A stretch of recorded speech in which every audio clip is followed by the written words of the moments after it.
السلام علیکم ورحمۃ اللہ وبرکاتہ۔ اعوذ باللہ من الشیطان الرجیم، بسم اللہ الرحمن الرحیم۔ نمبر 7، ولو نزلنا، اور اگر ہم اتارتے علی کا آپ پر کتاب فی کرتاسن،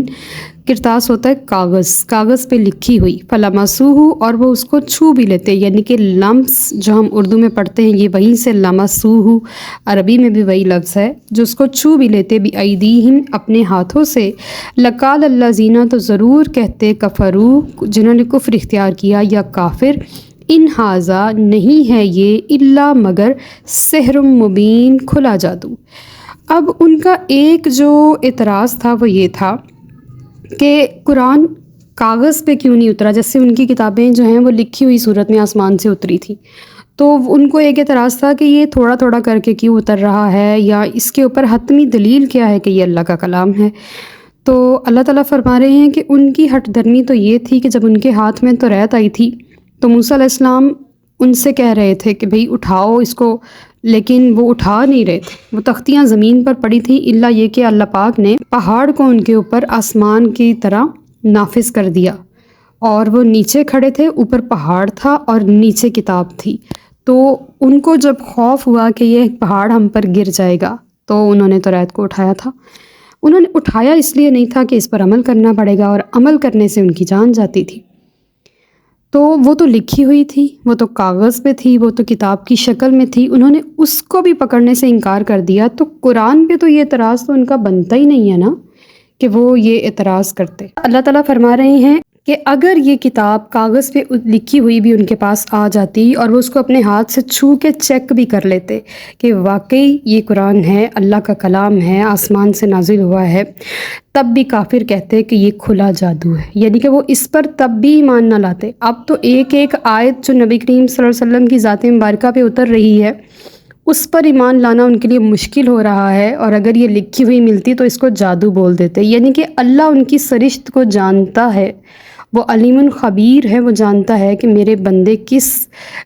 فطرت کے مالک ہیں اور وہ اس کے اوپر کیا بات کریں گے۔ تو ہمیں جو اللہ پاک نے عطا فرمائی ہے، اب تو ہمارے پاس الحمدللہ کاغذ کی شکل میں ہے، اس کو ایمان لانا، اس کو پڑھنا، اس کے اوپر عمل کرنا اور اس کو اپنی زندگی کا حصہ بنانا یہ لازم ہے۔ ہمیں ان کی بات بتانے کا مقصد یہ ہے کہ ہم ان کے جیسے نہ ہو جائیں،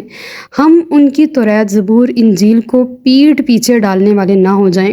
اور ہم قرآن کھولنے والے بن جائیں۔ بہت ہی افسوس کی بات ہے کہ ہم نماز روزہ تو کرتے ہیں لیکن قرآن نہیں کھولتے،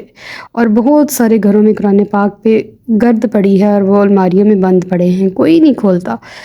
سادہ بھی نہیں پڑھتے، ترجمہ تو دور کی بات ہو جاتی ہے، جانتے نہیں ہیں اس کے اندر کیا لکھا ہے۔ یہ ہمارے لیے مقام افسوس ہے اور ہمیں اس کے اوپر تھوڑا سا سیریس ہونا ہے۔ آیت نمبر 8، وقالو، اور بولے، لولا انزلا، کیوں نہ اتارا گیا، علیہ، ان پر، ملک، فرشتہ، ولو انزلنا، اور اگر ہم اتارتے، ملکن، فرشتہ، لقضی، تو فیصلہ ہو گیا ہوتا، الامر، کام کا، بات کا، ثم لا ینظرون، پھر مہلت نہیں دی جاتی۔ اب کفار نے ایک اور فرمائش کی کہ یہ ہمارے جیسے انسان پر کیوں اتر رہا ہے، کوئی فرشتہ کیوں نہیں آیا آسمان سے قرآن لے کر؟ تو اللہ تعالیٰ فرما رہے ہیں کہ اگر کوئی فرشتہ آسمان سے آ جاتا اور تمہاری شرط پوری کر دی جاتی تو پھر تم نے ہلاک ہو جانا تھا۔ ریزن کیا ہے؟ دو صورتیں، ایک تو یہ کہ فرشتہ اگر اپنی اصل صورت میں آتا تو اس کی ہیبت ہی اتنی ہوتی کہ تمہارا دم نکل جاتا، کیونکہ ہماری جو نیچر ہے نا، جو ہماری فطرت بنی ہوئی ہے، جس پہ ہم پیدا ہوئے ہیں،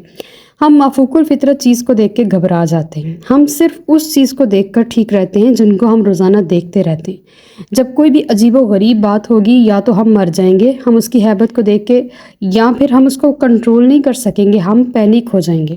یعنی کہ بعض لوگ اپنے حواس کھو جائیں گے۔ تو فرشتہ جو ہے وہ ہم نے نہیں دیکھا وہ کیا ہے اور وہ کیسی تخلیق ہے اس کی، اگر وہ ایک دم سے ہمارے سامنے آ جائے تو ہم اس کی ہیبت کو برداشت نہیں کر سکتے۔ اللہ تعالیٰ فرما رہے فرشتے کو نبی نہ بنانے کا حکمت ہے وہ یہ ہے کہ اس کی ہیبت تم برداشت نہیں کر سکو گے۔ اور جو دوسری بات یہ ہے کہ ٹھیک ہے اگر فرشتہ نبی بن کر آ بھی جاتا ہے تو اور وہ اگر انسانی صورت میں ہوتا ہے تب بھی آپ نے یہی اعتراض کرنا تھا جو حضور کی ذات مبارکہ پر کیا جا رہا ہے، وہ بھی تو انسان ہے، پھر کہنا تھا کہ فرشتے انسان کی شکل میں کیوں ہیں۔ اور جو تیسری بات یہ ہے کہ اگر ان کی یہ شرط مان بھی لی جائے کہ فرشتے کو کتاب دے کر بھیج دیا جائے اور وہ ان کے درمیان آ بھی جائے تب بھی وہ ایمان نہیں لائیں گے۔ ان کی نیچر اللہ اپنے بندے کی فطرت جانتا ہے، اتنی سخت ہے کہ وہ تب بھی ایمان نہیں لائیں گے۔ لیکن اس فرمائش کے پوری ہو جانے کے بعد جو سب سے ضروری چیز ہے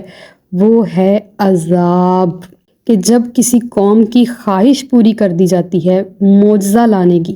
اور وہ معجزہ وہ نبی لے آتے ہیں اور پھر وہ قوم اس معجزے کو جھٹلا دیتی ہے، تو اس کے بدلے میں ان کا جو اجر ہوتا ہے وہ عذاب ہوتا ہے، اور وہ عذاب یہ ہوتا ہے کہ قوم کی جڑ کاٹ دی جاتی ہے، ہلاکت یقینی ہو جاتی ہے۔ تو پھر جب حضور کے ہوتے ہوئے اللہ پاک نے ہمیں عذاب سے بچایا ہے تو پھر ان کی اس فرمائش کو بھی پورا نہیں کیا تاکہ شاید ان کی آنے والی نسلیں جو ہیں وہ مسلمان ہو جائیں۔ تو اللہ تعالیٰ فرما رہے فرشتہ آ جاتا تو مہلت نہ ملتی جیتے رہنے کی، پھر ختم ہو جانا تھا معاملہ۔ آیت نمبر 9، وَلَوْ جَعَلْنَاهُ، اور اگر ہم بناتے ملکن کسی فرشتے کو، لَجَعَلْنَاهُ رَجُلًا، تو ہم اس کو انسان کی شکل میں بناتے، وَلَلَبَسْنَا، اور ہم مشتبہ کر دیتے، عَلَيْهِمْ ان پر، مَا يَلْبِسُونَ، جس شبے میں وہ اب بھی ہیں۔ اللہ پاک یہاں پہ ہمیں بیان فرما رہے ہیں کہ منکرین حق جو حق سے محروم ہیں، ان کی نگاہیں وہ صرف نبی کریم صلی اللہ علیہ وسلم کی بشریت ہی دیکھ رہی تھی،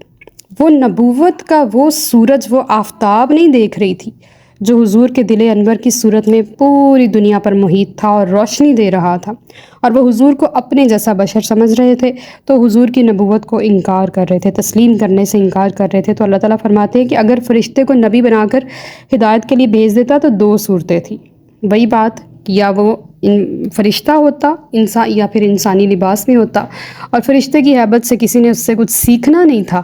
اور انسانی لباس میں تو یہی بات ہے، پھر تو حضور اکرم صلی اللہ علیہ وسلم تو فرشتے سے 1000 گنا افضل ہیں۔ حضور کی ذات مبارکہ تو وہاں تک جا سکتی ہے جہاں جبرائیل امین بھی نہیں جا سکتے۔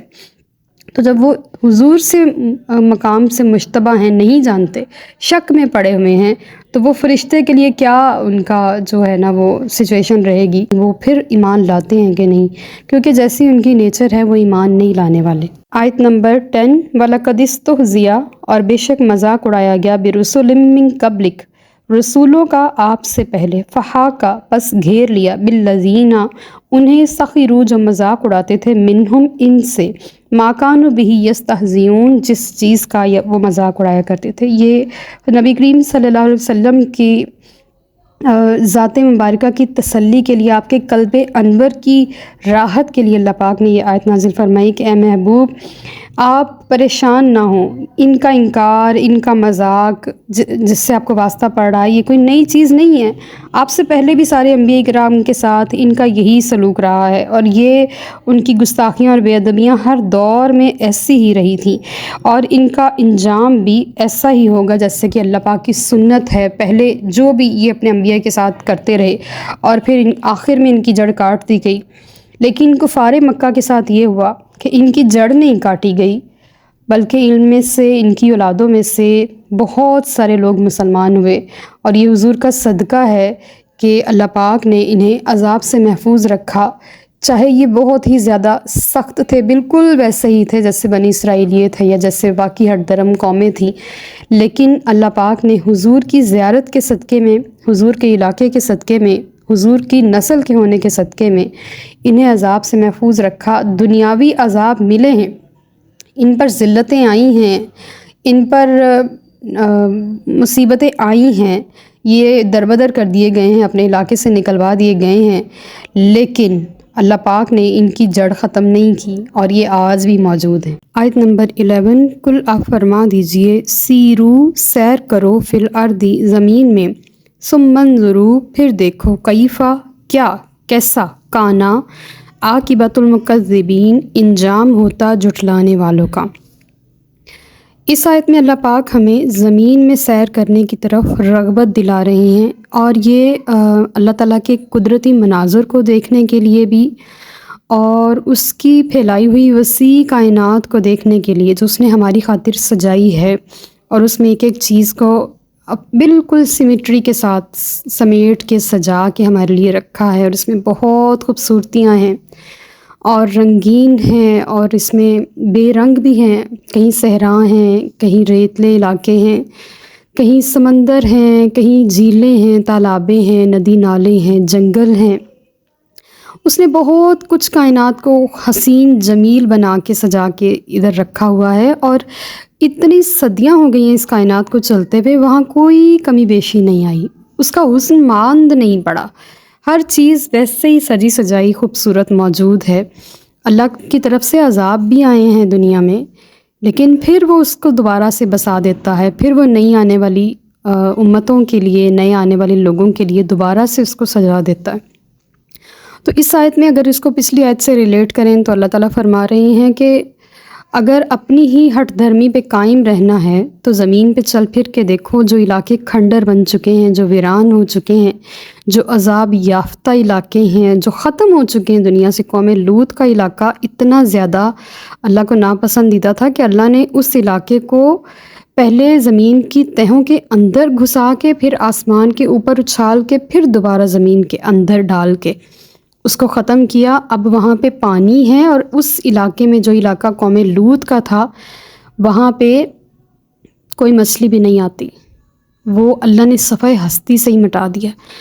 تو اللہ ہمیں اس آیت میں دعوت دے رہا ہے کہ دیکھو میری نشانیاں، دیکھو کہ کس طرح مجھے جھٹلانے، میرے محبوب کو جھٹلانے، میرے نبیوں کو جھٹلانے والوں کا انجام ہوا۔ آیت نمبر 12، کل آپ فرما دیجئے لمما، کس کا ہے، فی السماواتی، جو آسمانوں میں ہیں، والارض، اور زمین میں ہیں، قل اللہ، آپ ہی نے بتا دیجئے کہ اللہ کا ہے، یعنی کہ خود ہی سوال اور خود ہی جواب۔ کتبہ، لازم کر رکھا ہے، علی نفسہ، اپنی ذات پر، الرحمہ، اس نے رحمت کو، لیجمعنکم، یقیناً جمع کرے گا تمہیں، الی یوم القیامتی، قیامت کے دن، لا ریب فیہ، جس کے آنے میں کوئی شک نہیں۔ الذین خسروا، جنہوں نے نقصان میں ڈالا، خسارے میں ڈالا، انفسہم، اپنے آپ کو، فہم لا یؤمنون، تو وہ ایمان نہیں لائیں گے۔ بڑی ہی خوبصورت آیت ہے، اور اس آیت کو پڑھ کے ویسے ہی دل تھوڑا سا بڑا ہو جاتا ہے۔ اللہ تعالیٰ فرما رہے ہیں کس کا ہے آسمان اور زمین میں جو کچھ بھی ہے، اے نبی آپ ان سے پوچھئے۔ کل، جب کسی آیت کے شروع میں کل لگتا ہے بڑا پیارا لگتا ہے کہ محبوب بات کرنا چاہ رہا ہے، لیکن خود سے نہیں، اپنے محبوب کی زبان سے کہلوانا چاہ رہا ہے۔ یہ اس کا اپنے محبوب سے کتنا پیارا اظہار محبت ہے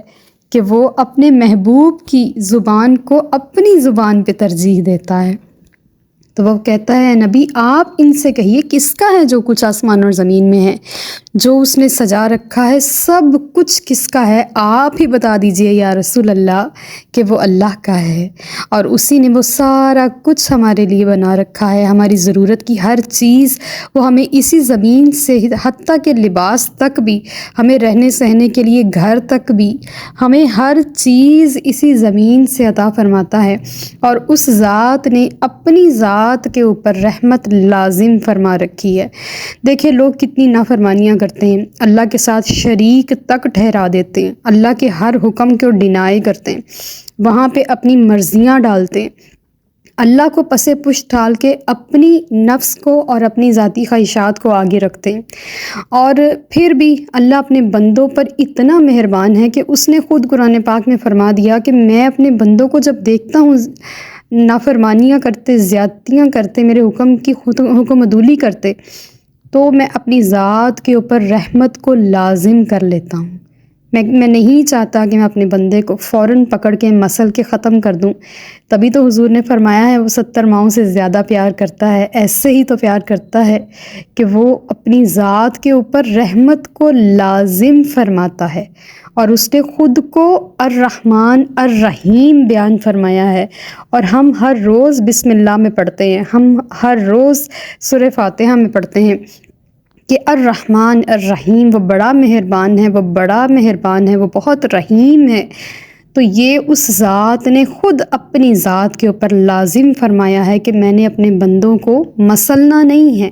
ان پر رحمت ہی رکھنی ہے، اور دنیا میں یہ جو مرضی معاملہ کر لیں اس دن ضرور میرے پاس آ جائیں گے، جس کے آنے میں کوئی شک نہیں، اور وہ دن ہے لیجمعنکم، جمع ہونے کا دن، قیامت کا دن، اور وہ دن ہر صورت آ کے رہے گا۔ اب آیت کا جو اگلا حصہ ہے کہ الذین خسروا انفسہم فہم لا یؤمنون، وہ لوگ جنہوں نے اپنے آپ کو خسارے میں ڈالا وہ ایمان نہیں لائیں گے۔ خسارہ کسے کہتے ہیں؟ خسارہ یہاں پہ قیمتی جو ہماری استعداد ہے، جو اللہ نے ہمیں عطا فرمائی ہے، سوچنے سمجھنے کی صلاحیت، ہمارا ذہن، ہمارا دل، حق اور باطل میں فرق کرنے کی قوت، وہ جو ہے نا بندے نے اپنے آپ کو اس سے دور کر لیا ہے۔ جو اللہ نے اس کو عطا فرمائی تھی جانتے بوجھتے وہ اس سے دور ہے، اس نے اپنے آپ کو خسارے میں ڈال دیا ہے اور وہ ایمان نہیں لاتا۔ تو ان آیات میں کفار کو ترغیب بھی دی جا رہی ہے ایمان لانے کی، کہ اپنے رب کی رحمتوں سے مایوس نہ ہو جاؤ، آج بھی اگر توبہ کر لو گے نا تو پچھلے سارے معاف کر دے گا۔ اس نے اپنی ذات پہ رحمت کو نازل فرمایا ہے، اس کے دامن رحمت میں جگہ مل جائے گی، لیکن اگر توبہ نہیں کرو گے تو دونوں جہانوں میں کہیں جگہ نہیں ملے گی۔ تو اللہ پاک اس آیت میں کافروں مومنوں سب کو یہ سمجھانا چاہ رہا ہے کہ میری طرف لوٹ آؤ۔ وما علینا الا البلاغ المبین۔ Like, subscribe and share.